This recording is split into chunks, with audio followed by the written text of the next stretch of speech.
the Greek island of Lesvos at the end of January.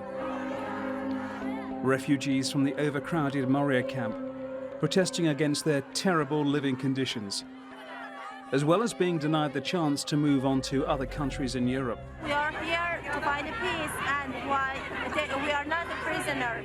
We are human. More than 42,000 men, women and children are estimated to be living as refugees on Lesvos and other nearby Greek islands. And many are stuck between a rock and a hard place, unable to leave because of a containment policy set by the European Union in 2016, and forced to remain until their asylum requests are processed by an overstretched system. Located just 10 kilometers from the Turkish coastline, Lesvos is a magnet for refugees and people smugglers. Now Greece wants to make it harder to reach the island.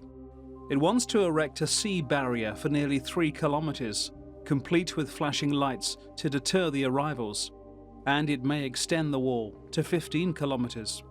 The Greek government under Prime Minister Kyriakos Mitsotakis has promised to take a tough line on the refugee issue, while criticizing the lack of support from his European neighbors, saying last year, Europe is treating first arrival countries like Greece as convenient storage for refugees and migrants.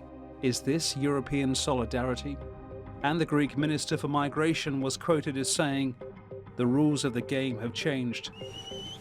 The government sees the floating fence as similar to the barrier it erected at the Evros land border with Turkey 8 years ago. The decision to build the seawall to prevent more scenes like this has been met with criticism. Every state, including Greece, has a legitimate right to manage their borders, but those that are coming across the sea with the intention of seeking asylum, safety, they have a fundamental right to do so.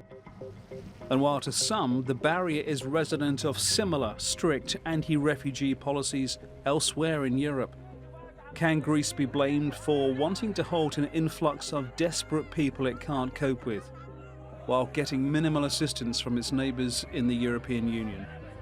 Francis Collings, The Newsmakers.